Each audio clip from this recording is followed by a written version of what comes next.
tribe, spiritual sexual shamanic initiation, headed on a land journey with the tribe. Here with Clara, beautiful being. So I'm here with the lovely Santoshi as we're going on our land journey. I haven't filmed because to protect the anonymity of everybody and to fall deep in the process, but it's been a very beautiful, intense journey so far. Something like nothing exists on the planet. This is Santoshi's island, Ibiza. What can you tell us about Ibiza? Ibiza is the most sensual, magical place I've ever met in this world. It's the island of the goddess. Witches were born here hundreds of years ago, and now the witches are back. And then powerful women who live here and stand for their truth and their love.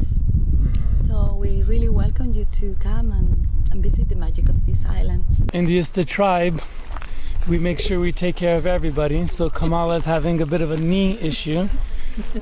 And here, the feminine is held securely and safely by the masculine, the beautiful masculine that we have showing up in this tribe. Today we journey on the land. We're going to spend the whole day on the land where we're going to head into a cave. And I have no other information but that. But our mighty leader, Bruce Lyon, has been guiding us through a magnificent 5 days. I am super touched and super moved by the wisdom and the care and the vision and the fierceness as well. Bruce Almighty has a way of delivering the fierceness in a very compassionate, loving and poignant way. Hi Lori Handlers. Hi Frank Mondeose. So how have you been feeling about this training so far? This training is dynamic, powerful, probably the most awesome training I've been in, very high quality. In level 2 we talk a lot about death and rebirth, which is a bit of a stretch for you because of your system of living in terms of living an immortal life. Yes. So how have you been dealing with that?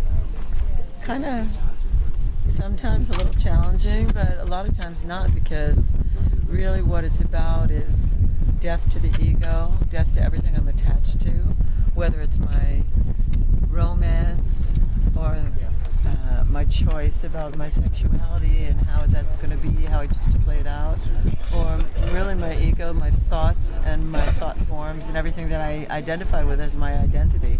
And death to that is such freedom. One of the beautiful things about ritual is the ordinary and the extraordinary are totally entwined together. Heaven is in earth and earth is in heaven. And so here we are at a sea cave. So, but we're also, when we're at the edge of a cave, when we're going into a cave, there's also many, many levels of symbolic meaning. We could be going into the cave of our own heart. We could be going into the cave of the earth to talk to the earth. Almost all of the traditions, the spiritual traditions, all have some version of find an island, and on the island is a sacred tree, and eat the fruit of the tree, or climb a mountain, and in the mountain is a cave. There's normally one thing with its opposite, and if you go into its opposite, something will be revealed. The Holy Grail, the immortal elixir of life, one of these amazing things is always found in the center of the sacred journey. So when you go into a cave, you're just going into a cave, or you're going into the very core of your own being to find your eternal life. And it's up to you. You know, everything that we see and look at, we can look at in a mundane way, or we can look at it in a very deep way. So the invitation when we go into the cave is to go into it in a deep way. Spirit, spirit of the waters, endless change. Come and listen as we pray for the great mystery. Spirit, spirit of the sun, rays of light. Come and listen.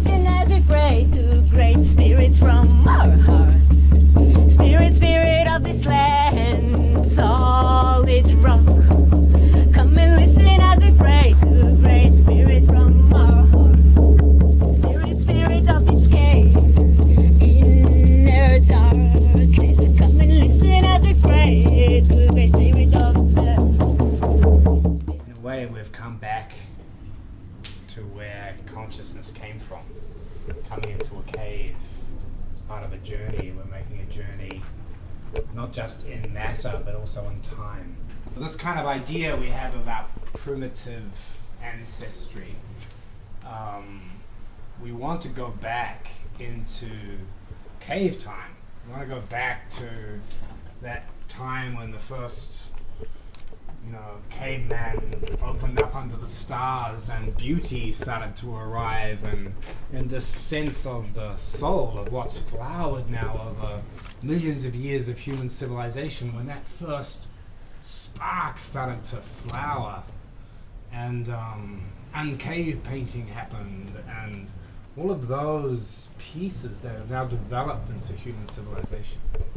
And when we try to bring the sexes together, when we try to bring masculine and feminine together in love, and we feel the temples of the future that will be this deep harmony of these principles, we also have to go back in time to when they first separated, all the way back to cellular division of masculine and feminine, and the place where we go back to that in our own body is into these sacred fluids, the sacred elixirs, the blood and semen, the first duality on the altar, on the sacred altar of the deep church, is this symbol of the masculine and feminine, the blood that symbolizes the life, death nature of the feminine as it circulates through the womb, the seed that gives life.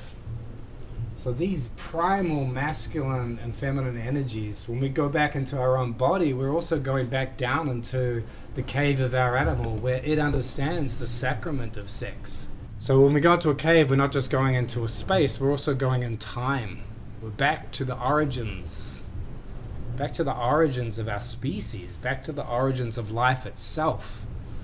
And we're carrying with us all of the awareness that's been developed, all of the love, all of the presence, all of the wisdom from all of the mystery schools of earth can come back around and touch those first split of masculine and feminine, the first duality. Come back and touch it and taste it and end it. So when I got to that point in my own journey where initiation arrived, that particular initiation that we're working with, of the fusing of the soul and the animal, the fusing of masculine and feminine, then what happened for me is help came from the inner world and with my Tibetan teacher, and downloaded a word. You've heard of in the beginning was the word. So before anyone wrote anything down, the living word is that lightning, is that electrical power of transmission of life. Long before Moses on the mountaintop, wrote it into a book and religions started and so on, the living word was this living transmission. And each of us at a certain point go beyond words into that living word. And that living word, if we can bring that all of the way into our being, it anchors. Just like when I put the lightning on my body, it anchored something in form. So just the invitation is to let yourself drop into your primal being that knows the way. We know the way. Our whole evolutionary journey comes, one stream of it comes from here. So we know the way back. And when we go back, we can go forward. And then we can be in the present and collapse these two polarities together. But why do we come to a cave? Why do we come and do this ritual? We come to reclaim our power and to link the deep mysteries of soul and spirit all of the way back into the first division of masculine and feminine.